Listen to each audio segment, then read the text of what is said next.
Well, good evening and welcome to the Kansas City Public Library. I'm Henry Fortunato, Director of Public Affairs. Public Affairs. Tonight, in our continuing effort to season our public events with some seasonal topicality, we celebrate the advent of Valentine's Day with a presentation by Jennifer Phegley, author of the newly released Courtship and Marriage in Victorian England. Now, on the face of it, this does not sound like all that racy a book, does it? After all, we tend to think of Queen Victoria and the Victorian era as one of those prim and proper times when everything was downright upright. In other words, the very definition of old-fashioned. But, as Jennifer will reveal in much greater detail momentarily, that generally held belief may be in need of serious revision. This is particularly the case when it comes to the rituals of courtship. It turns out those virtuous Victorians were way ahead of us, especially when it came to ISO personal ads, which they called Matrimonial Advertisements. Indeed, they even pioneered a version of what, in retrospect, looks very much like internet dating. There was even an 1880 book titled Wired Love. Positives and negatives here. As Jennifer notes, for the Victorians, as for us, technology was both a potential boon and a possible burden.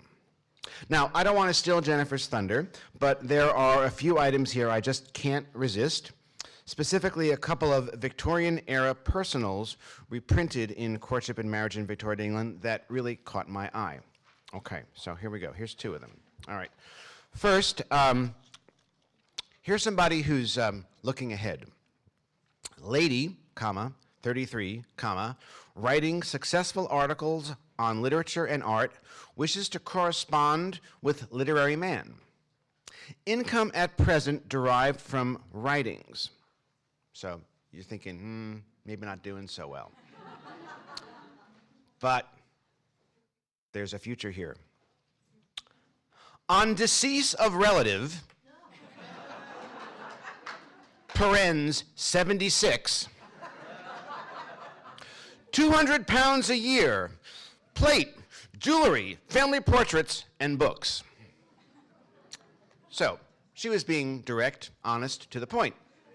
Now, speaking of being direct, honest, and to the point, here's somebody who, I don't know, maybe you might say she was being too direct and honest to the point.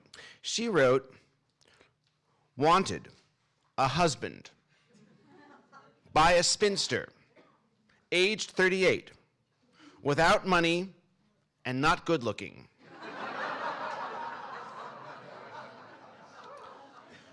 Should this meet the eye of any gentleman wanting a wife and in a position and generous enough to take one with these disadvantages, the editors can give address.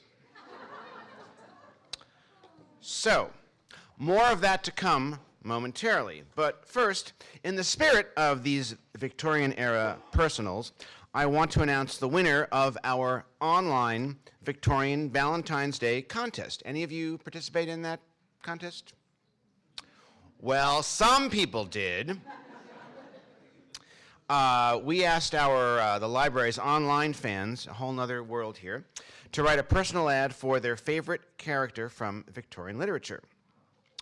The winning entry was chosen by Katie Stover, who also happens to be the library's award-winning Reader Services Manager, who was just named winner of the Public Library Association's Allie Beth Martin Award, which recognizes a public librarian for demonstrating a depth of knowledge about books and other library materials, and Jason Harper, who I think is here. Jason? Yeah, hi, there he is. There's Jason, who's our soon-to-be prize-winning web content developer. So the winner, who is not here tonight because she's ill, Therese Barker Babcock, but here's what her entry reads. Again, it's about a character in a Victorian novel. Lovely but somewhat pedantic SWF with a penchant for wanderlust and an inability to choose a standard height, seeks gentlemen with a curious sense of humor, must adore cats and tea parties, and understand the significance of white versus red roses. Hat makers will be given preferential treatment. Please send inquiries to Wonderland Girl, care of the White Rabbit. Teresa's prize is a box of Christopher Elbow chocolates and a free copy of Jennifer Phegley's book, Courtship and Marriage in Victorian England. Okay, you've indulged me enough. I know that this particular honeymoon is over. Jennifer Phegley is professor and chair of the English department at UMKC. She earned her undergraduate degree at the Texas State University and her master's and PhD at Ohio State. Courtship and Marriage in Victorian England is the 5th book she has authored, co-authored, or edited, and thanks to our friends at the UMKC bookstores, it's available following her presentation. Ladies and gentlemen, please welcome Jennifer Phegley.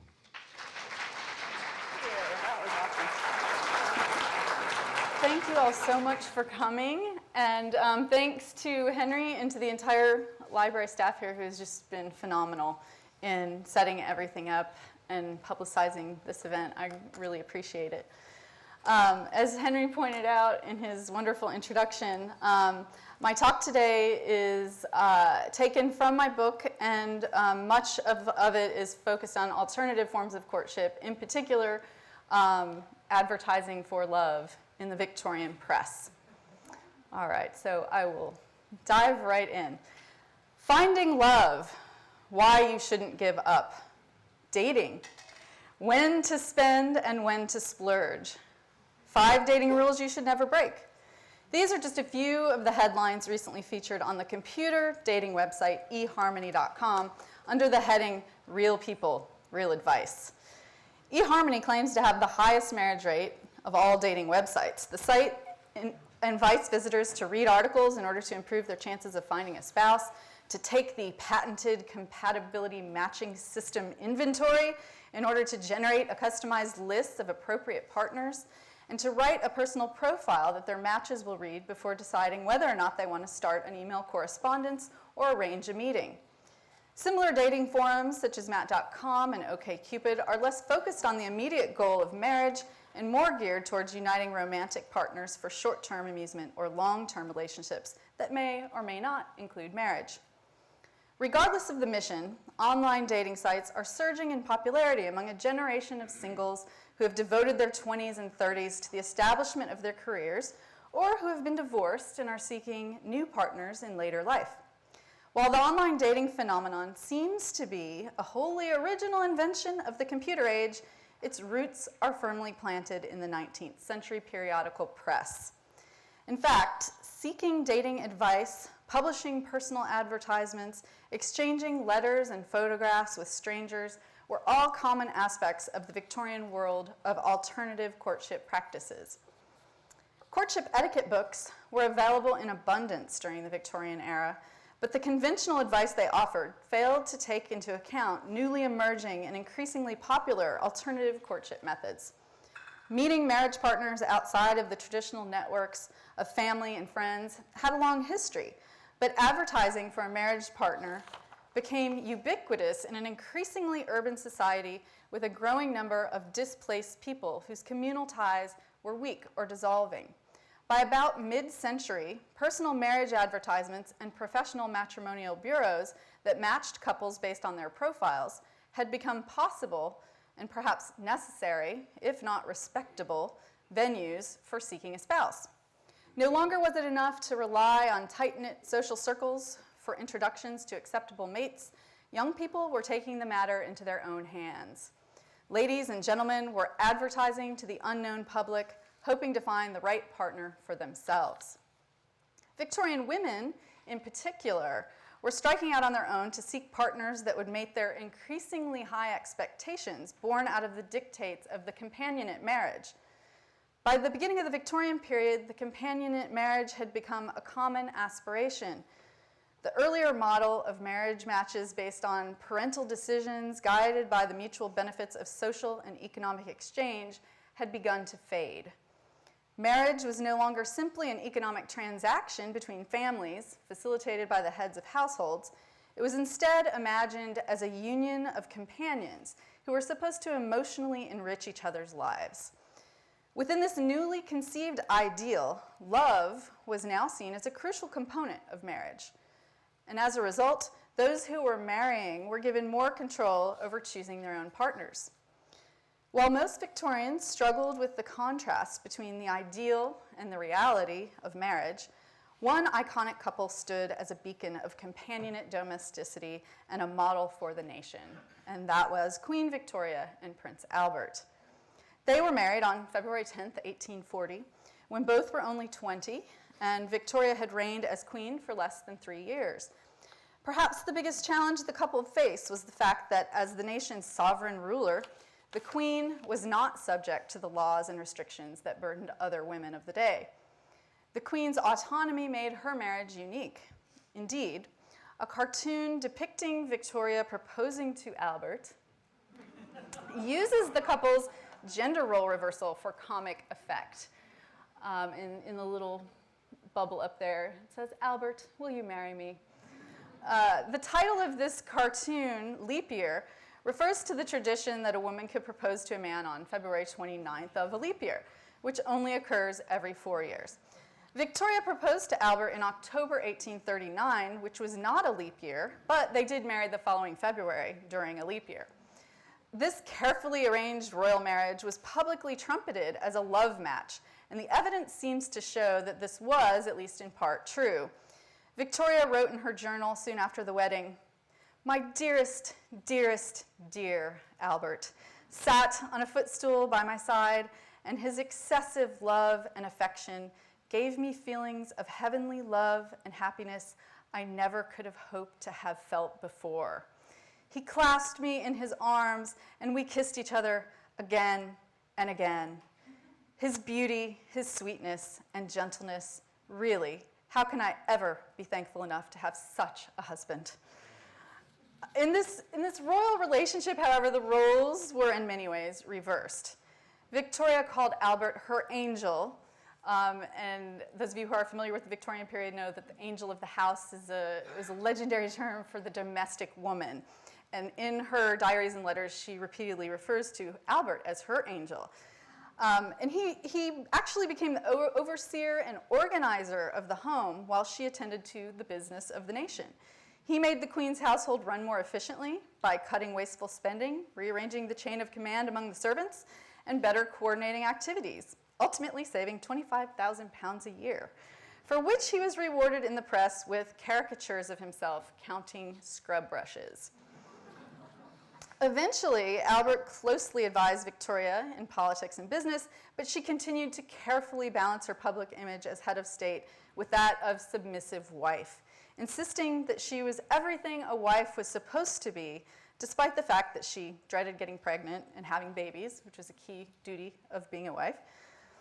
Victoria and Albert were certainly an unusual model, but in many ways, they took the new marital ideal toward its logical conclusion, that of a marriage of equals.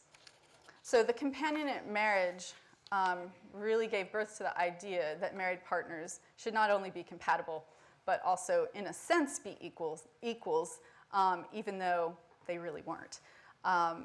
So Victoria and Albert are an interesting model for this. The new weight of the choice of a marital partner and the high expectations that went along with it were reinforced constantly in popular culture. Due to the difficulty of obtaining divorce, a bad marital decision could ruin one's life, or at least make it very unpleasant. The importance of knowing and loving one's partner before marriage is emphasized in a Valentine's Day article and illustration in the Ladies' Treasury in 1866. This is called "A Future Husband Seen Through the Medium of Repugnance."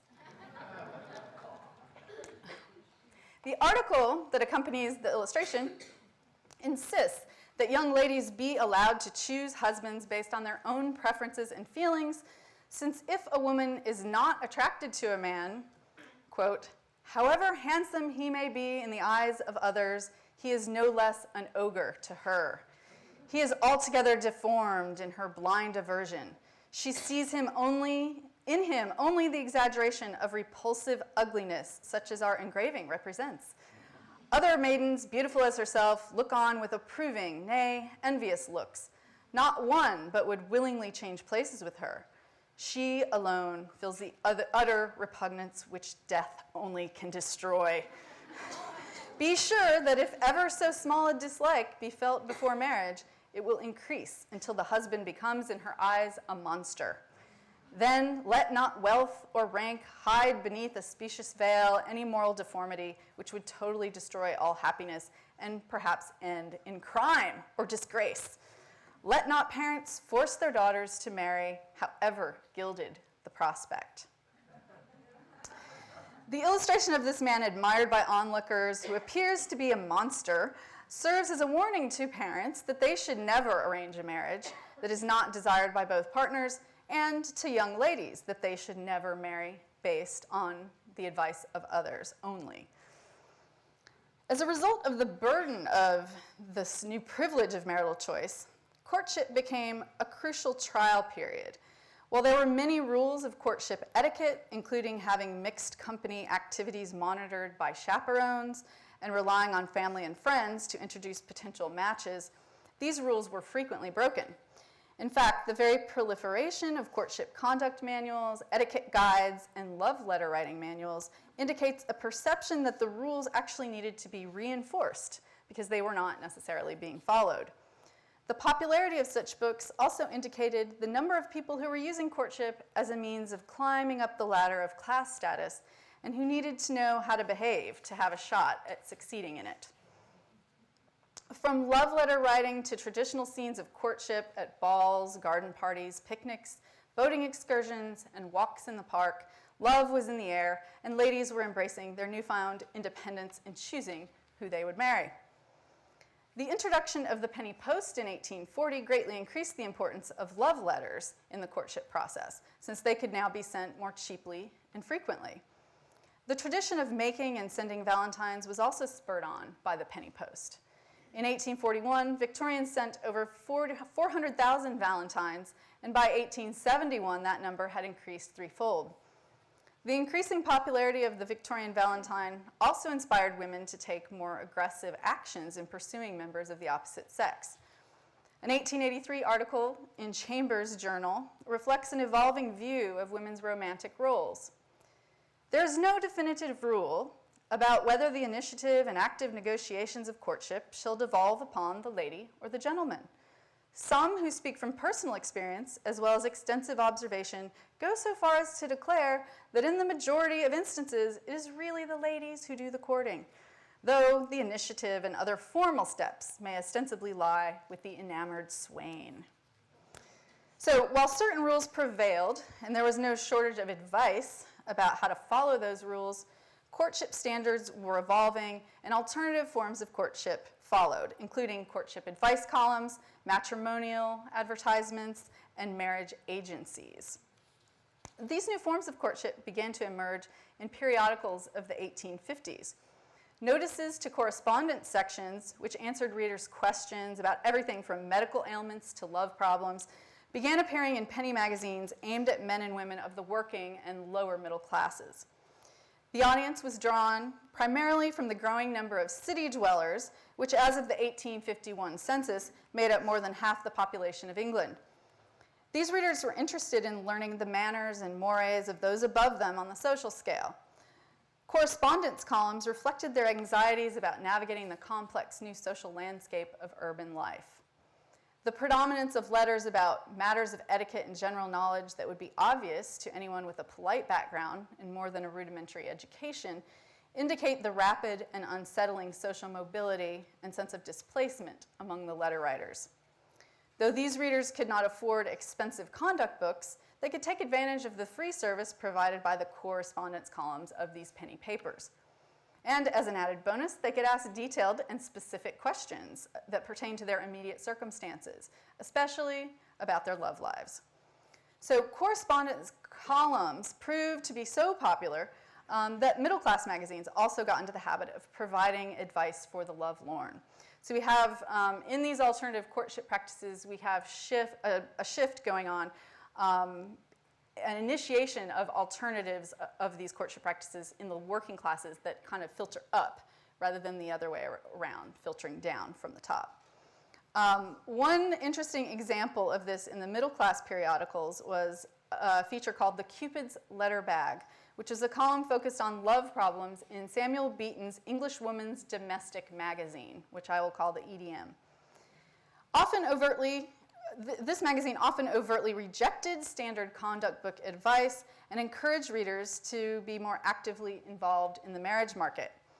The Cupid's Letter Bag ran from June 1852 until April 1855, creating a space for women to share their courtship experiences and ask very personal, even forbidden questions about their own romantic desires. What they thought were forbidden questions are not what we would think are forbidden questions, so don't get too excited about that. The Cupid's Letter Bag encouraged women to act more boldly with men than was typical, as long as they did not behave in an overtly flirtatious manner or deteriorate into coquetry. For example, one of the writers, MB, she calls herself, asks why she, a pretty and engaging girl, according to her female friends, has not as yet met with an admirer of the opposite sex. She is advised by Cupid that modesty in some young ladies amounts to reserve. This, we feel sure, must be the secret of MB's want of success. Similarly, Kate laments her devotion to a model of a young man who I am doomed to see every day. I feel I can never love another, but how am I to let him know? The editor incredulously suggests that surely some method will suggest itself of making him acquainted with your love, which is all that can possibly be expected from you under the circumstances.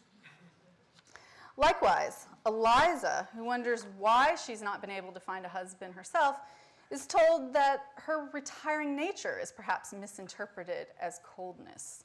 She is encouraged to assume a less frigid manner with potential suitors.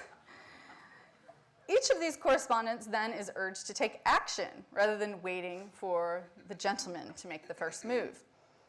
Likewise, the EDM advocated revising the boundaries of male-female friendships, or male-female relationships to include friendship.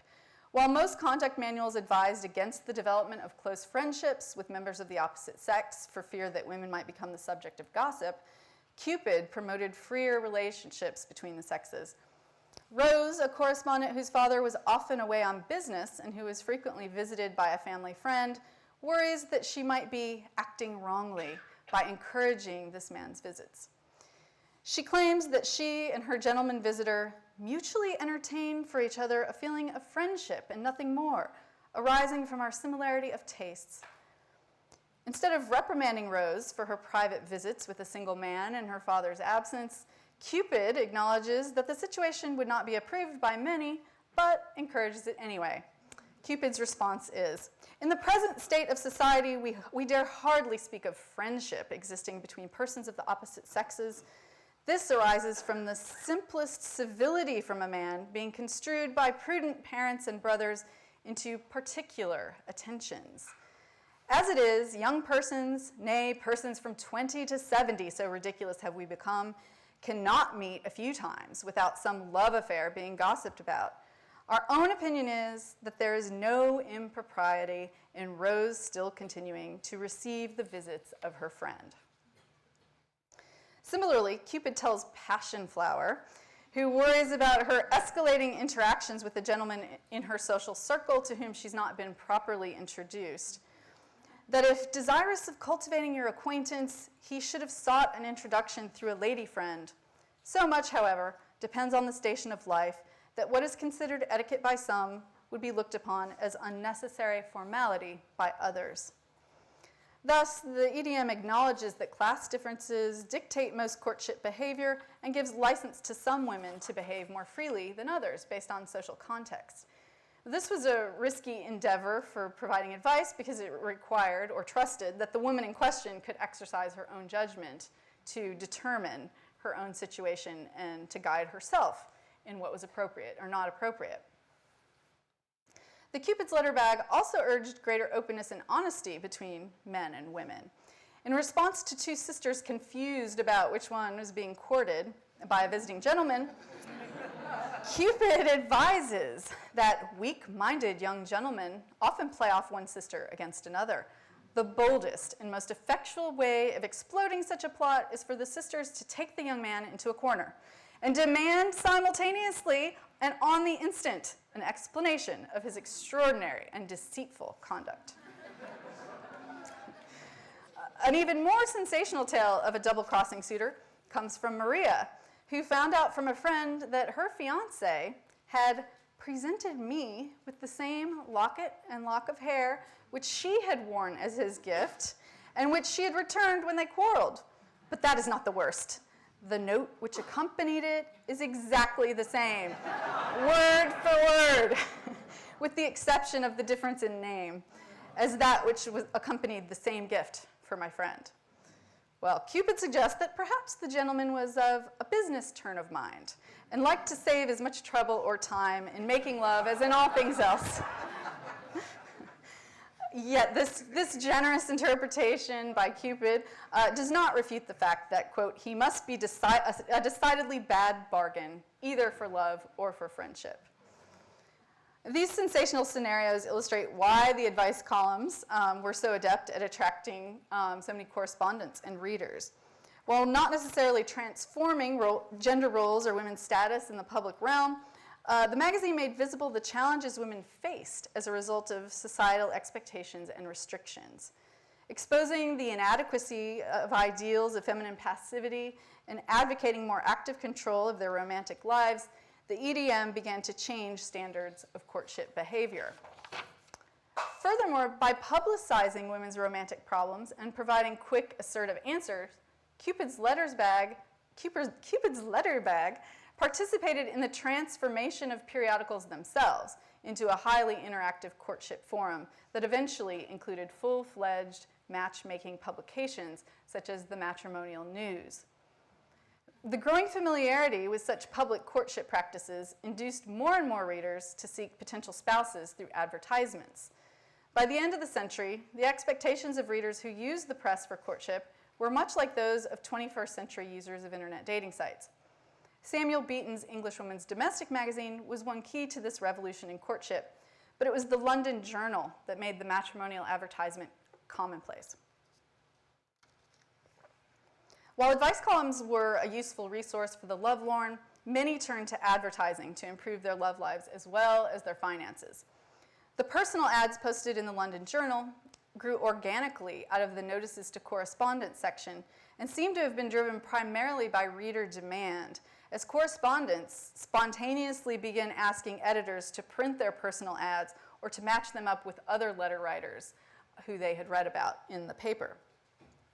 The editors often obliged, but maintained control of these forums by summarizing and often editorializing on what the correspondents had to say about themselves, rather than directly printing their ads verbatim. In 1850, a handful of matrimonial advertisements appeared in each issue of the London Journal, but by the middle of 1852, they had completely taken over the correspondence section of the magazine. For a brief period from September 1857 to July 1859, editor Mark Lemon removed the ads completely, causing the magazine's circulation to plummet and forcing him to resign. The audience thus demanded and received the space to advertise for love. The broad audience for matrimonial ads is evidenced from the range of eligible bachelors seeking wives in the London Journal. Advertisers identified themselves as farmers, mechanics, plumbers, engineers, engravers, sailors, merchants, tradesmen, government officials, military men, clergymen, and even gentlemen of property, with declared incomes ranging from just shillings a week to £500 a year. Women seeking spouses were more likely to claim large inheritances to entice partners, as we saw in the example earlier. However, some advertisers were straightforward about the fact that they had little to offer in terms of money. Of course, without family connections to verify a potential partner's status, those who responded to ads had no way of knowing whether or not they were being duped. Regardless of this significant drawback, matrimonial advertising spread like wildfire.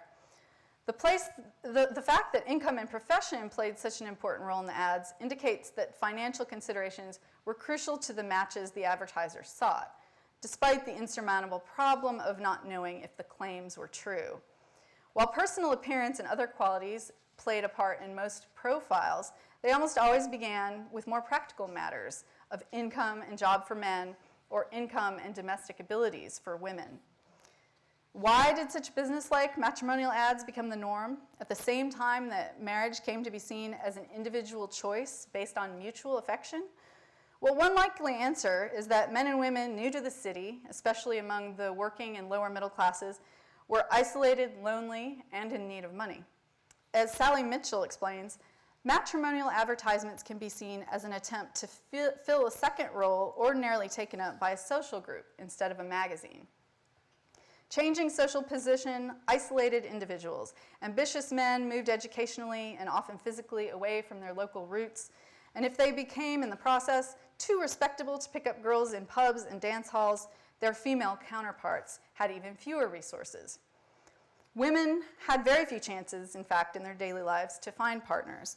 Therefore, they enthusiastically seized the opportunity to place personal ads. Class was, of course, a crucial component of the typical matrimonial ad.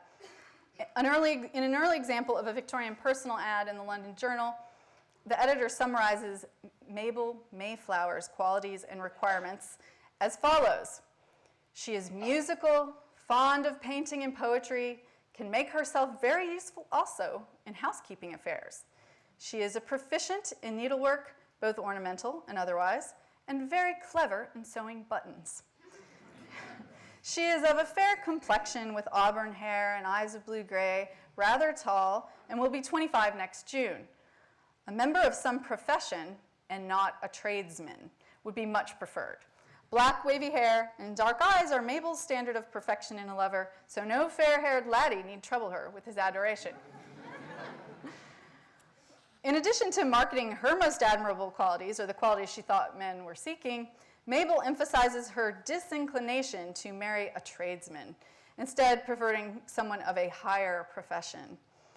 Whether or not Mabel really wanted a husband, or just someone to show her a good time, financial and class status were clearly important. The London Journal's editor frequently invoked class as a determining factor in matchmaking, even if the advertisers themselves did not. Neglected Lily, for example, proclaims that she has been setting her cap at the men for some years past in the hopes of catching a husband to no purpose. She now begs us to help her out of her dilemma. Her accomplishments include skills adaptable to both humble and gentlemanly homes. She claims to be able to make pastry, wash, iron, knit, as well as sew anything from a gentleman's shirt to a baby's cap. Yet her lively disposition and good temper, along with her ability to sing and play music, would make her an asset in the parlor. The editor looks favorably enough upon her profile to declare that she will shortly have lots of proposals from the men, or the age of chivalry is past. Indeed, Neglected Lily does receive multiple responses between February and May of 1851. On March 1st of that year, an ironmonger offers himself to Lily. However, the editor does not look favorably on that match. He says, we will just hint to him that lilies are not gathered without search and trouble. The editor adds that Carolus, a widower with a child who earned 70 pounds a year, is also no match for Neglected Lily. A hardy daisy would suit him better. Repeatedly then, the editor tries to guide Neglected Lily away from the partners that offer themselves to her, and because he sees them in particular unsuitable because of their income or status. But despite the editor's advice, Neglected Lily writes in to accept the offer of the widower with a child. She promises to make him a good wife and to be an affectionate mother. Though this seems like a happy ending, there's a serious problem with the logistical functioning of these early ads. Even if two advertisers expressed a mutual interest, there seems to have been no direct way for them to contact each other. Remember, this is an emerging form, and it was really the editor's responsibility to get these people into contact with each other because he knew their addresses from their submissions, their letters that they wrote in. So for the plans to work, the stories that are unfolding through these personal ads, the editor would have had to intervene. Early on then, the advertisements were really nothing more than a titillating flirtation in print, as there was no real mechanism for direct interaction between the participants. But within 5 to 10 years, this was all transformed. And by 1867, those placing personal ads were able to correspond directly through another paper, the Weekly Times. This was a newspaper affiliated with the London Journal, and it came out only on Sundays. And so readers who wanted to actually get in touch with people writing the ads that were appearing in the London Journal had to write to the Weekly Times and reveal their contact information publicly that way. Readers could place secondary advertisements in the paper, the Weekly Times, in order to arrange private meetings. In January 1870, a new subsection of the Notices to Correspondence section was also introduced in the London Journal. It was called the Weekly Times. And this column was followed by lists of people who sought to correspond privately with other advertisers or who wanted to announce that they would issue more information about themselves in the Weekly Times. So it was almost like a pre-advertisement in the London Journal for what was going on the weekends in the Weekly Times. In order to drum up business for the paper, the editor added enticing taglines speculating about which advertisers might actually publish their addresses in the Times for all to see. There was also a mechanism for readers to send in photographs and exchange them with those who were interested in them. So that was another reason to publish in the Times, was to announce that your photograph was available and that they could get it from the editor. Matrimonial advertisements were not just a hit among the lower and middling classes, however. Francis Power Cobb lamented the explosion of personal ads for the fashionable set. Cobb complains that printing such an advertisement would be at odds with the character of a reputable journal. Her objection was in part due to the coarseness of such ads, but she was also intensely concerned about the possibility of fraudulent self-presentation that could lead women astray. The personal ad presented dangers, no matter what one's class status was. While the middle and upper classes were not seriously reading the London Journal's notices, they embraced personal advertisements in other venues. By the 1870s, matrimonial newspapers had emerged as the primary site for middle and upper class matchmaking in the press. The Matrimonial News, which ran from 1870 to 1895, was probably the most popular newspaper devoted solely to marriage.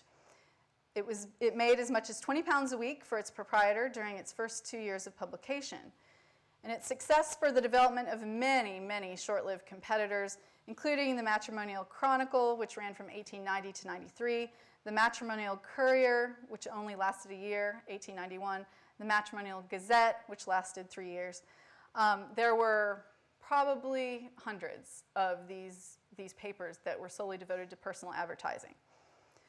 That the matrimonial newspaper business was becoming a pervasive part of late Victorian culture then is undeniable. Any given issue of a matrimonial paper would contain hundreds of personal ads. Spouse hunters could often place their profiles for free, but were expected to pay the subscription fee to receive the paper, as well as a finder's fee upon marriage, if they were so lucky. Advertisers were identified in these magazines by number only. So it was a little more discreet than the London Journal or the Weekly Times. You had a number, and then the advertisers who were interested had to go through a second party, same as the editor for the London Journal. But this person was, supposedly their whole job was devoted to matching people up and getting them to meet if they wanted. All right, so these editors who worked at these journals also sometimes would agree to set up private meetings. They would have photograph books. They would bring people in to look through photographs of all the people who sent them in. Supposedly, they would even allow you to look at someone through a peephole. This is probably legendary. I don't know if this ever really happened. But that you could spy on someone and decide then if you wanted to enter the room and meet them. While the prices for advertising in these matrimonial papers were amenable to some in the lower middle classes, the Matrimonial News was geared towards the middle and upper classes. Advertisers ranged in age from their 20s to their 70s and were divided fairly evenly by sex. Whether or not ads were genuine or successful, of course, remains a mystery. A reviewer at the Examiner, at least, was skeptical. Many of these advertisements are obviously of the kind known in American parlance as bogus. It is, for instance, inconceivable that no fewer than 3 members of Parliament should at one and the same time be standing in need of the services of the editor of the Matrimonial News. Aside from their target audience, these ads were much like the ones in the London Journal, though they were printed in their entirety. So the editors of these matrimonial newspapers didn't do as much editorializing. The personals, the ads stayed as the people wrote them, and their job was behind the scenes. The mainstream press reported on this newly emerging class-crossing courtship ritual as a very scandalous development. Matrimonial newspapers were criticized much more vehemently than notices to correspondence columns because personal ads had now infiltrated middle and upper-class audiences. The most common question critics sought to answer was why any respectable person would engage in such abnormal courtship behavior in the first place. As Chambers' Journal asks in November 1870, with such evidence of recklessness with which folks will rush into the state that has only 2 exits, divorce and death, one can hardly wonder at some men being adventurous enough to seek a wife by advertisement, the most risky way imaginable of going about a business risky enough under the best of circumstances. The author speculates that the risk is made acceptable by the promise that desperate maidens, bashful bachelors, disconsolate widows, and consolable widowers need despair no longer. They can now make known their connubial qualities for the small charge of 6 pence. While the male marriage advertisers are often ridiculed, the women are typically pitied. Yet, as the Illustrated Review notes, if any young gentleman remains too modest to announce his excellences in an advertisement, multitudes of charming young ladies here ask him to marry them. Nay, they contend for the honor of comforting and aiding his desolate existence. Christine, Clara, Hilda, and numbers more are ready to correspond. Such seems to be the established phrase with him. It's interesting here that the term correspond is highlighted. It itself comes to stand in for something potentially more scandalous. The writer goes on to argue that while many of the ads are probably fake and can make a fool of any gentleman who answers them, the egregious folly of the ladies who enter into correspondence with such advertisers can hardly be too strongly pointed out. Women who corresponded with strangers were seen to be almost self-sacrificial, potentially on the way to becoming ruined women. Some critics turn their attention to matrimonial advertisements' display of distasteful immodesty or even fraudulent self-presentation. All the Year Round, a magazine edited by Charles Dickens, criticizes female advertisers who are oblivious to the copybook maxim about self-praise. In its study of ads in one issue of a matrimonial newspaper, the magazine editor counts 5 women who claim themselves beautiful, 8 very handsome, 23 handsome, 16 very pretty, 16 pretty, 52 good looking, 9 nice looking, 29 of good appearance, and 8 attractive. Apparently only one poor woman failed in the art of self-promotion. She wrote, "Wanted a husband by a spinster, age 38, without money and not good looking." The one you heard earlier. Should this meet the eye of any gentleman wanting a wife and in a position and generous enough to take one with these disadvantages, the editors can give address. These exaggerated examples highlight the press's insistence on the untrustworthiness of matrimonial advertisements. Indeed, letters that were for a previous generation a proper extension of true feeling become for these journalists a false and potentially dangerous form of self-definition. Fun magazine featured a series of parodies of matrimonial advertisements that focus on their misleading nature, which includes self-deception as much as lying to others. In this illustration here, Matrimonial Advertisements number 1, Araminta Brown. Araminta is described as rich, beautiful, and accomplished, but she cannot find a gentleman quite suited to her mind. She receives a promising response, however, from Mr. Bloaterbrain. When they meet for the first time, Bloaterbrain has filled his double-breasted coat with pocket handkerchiefs in order to make his figure more masculine and in line with the military type he thinks will appeal to women. Just as he declares his passion for Araminta, his padding slips, giving him a pudgy stomach instead of a full chest. Of course, Araminta immediately rejects him. In the follow-up, one of the follow-ups, this one's hard to see, Matrimonial Advertisements number 3, Miss Aurora Whalebone writes in frantic desperation to a matrimonial paper. When she receives a visit from a rather large-headed young man, she immediately falls in love, kisses him on the neck, and chases him through the house. Unfortunately for Aurora, the frightened man turns out to be the piano tuner and not a suitor who's answered her ad. These scenarios lightheartedly expose some pitfalls of courting through the press, but some observers imagine much more sinister results of the matrimonial advertising craze. These included the possibility that unwitting love seekers would be robbed, raped, or murdered.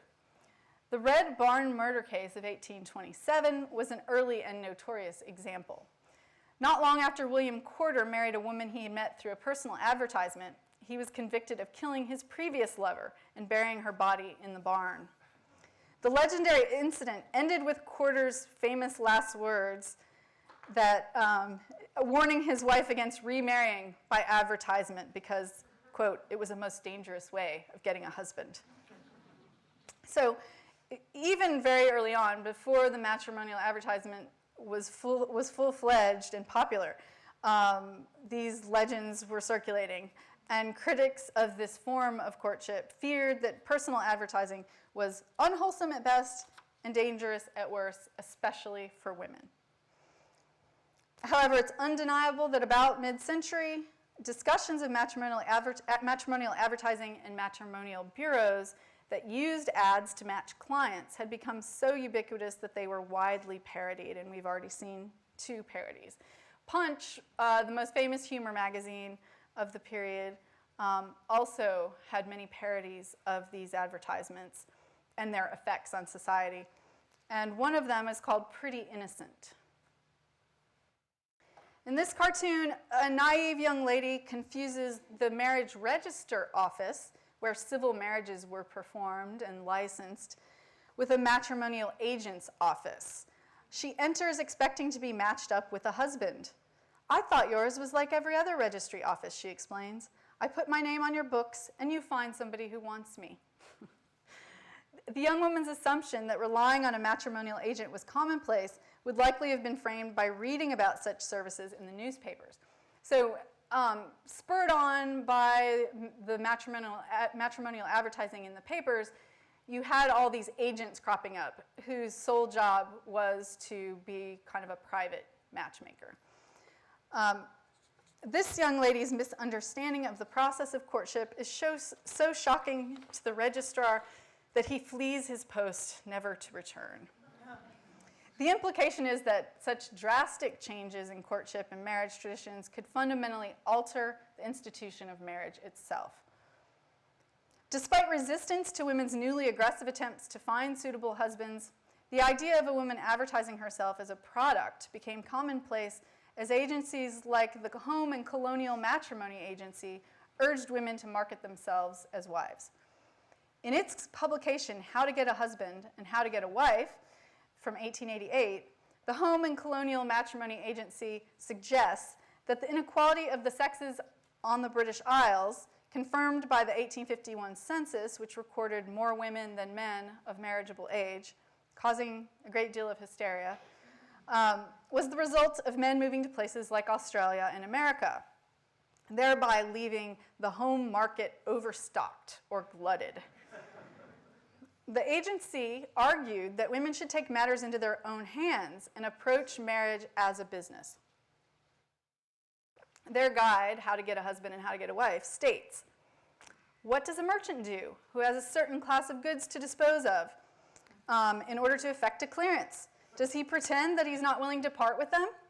Does he try to convey the impression that he is quite independent and indifferent as to whether they are disposed of or not? Does he consign them to some secluded, out-of-the-way corner of the premises and expect customers to be more eager to buy on that account? Assuredly not. Such conduct would not only prove the man to be unfit to be a merchant, but would bring him perilously near to, if not actually within the compass of, a straitjacket and a lunatic asylum. Yet thoughtlessly, because it is customary and reputed, dignified and respectable, our females in all positions of life mutilate and distort their matrimonial prospects in much the same way as their Chinese sisters do their feet. Invoking insane asylums and Chinese foot binding to describe traditional courtship practices, the agency sensationally urges women to matrimonially revolutionize the nation. And the way they would do this with the home and colonial matrimonial agency would be to send their advertisements to men in Australia and America, get responses, and then depart the country. All right, such business-like rhetoric, accompanied by an abundance of personal ads in the popular press, inspired the Punch cartoon, A Caution. Here we have an unsuspecting woman waiting for an omnibus, accidentally standing next to a sign that reads, "Young man wanted." The humor, of course, comes from the implication that the woman in the is advertising her need for a young man, though the ad is presumably for the warehouse, whose name appears above the threshold. But the comic effect also comes from the equation of matrimonial advertising with prostitution, since the woman, even if unwittingly, blatantly sells herself on the street, much like the matrimonial agencies suggested they should do. Though personal advertisements were considered distasteful and dangerous, they were vehicles through which women could begin to exert control over the complex marriage market by articulating their needs and desires, as well as convincing potential partners that they would be good wives. No matter how outrageous, matrimonial advertising allowed women to speak in an active rather than a passive voice as they constructed their own identities and potentially gained greater self-determination for better or for worse. Thank you.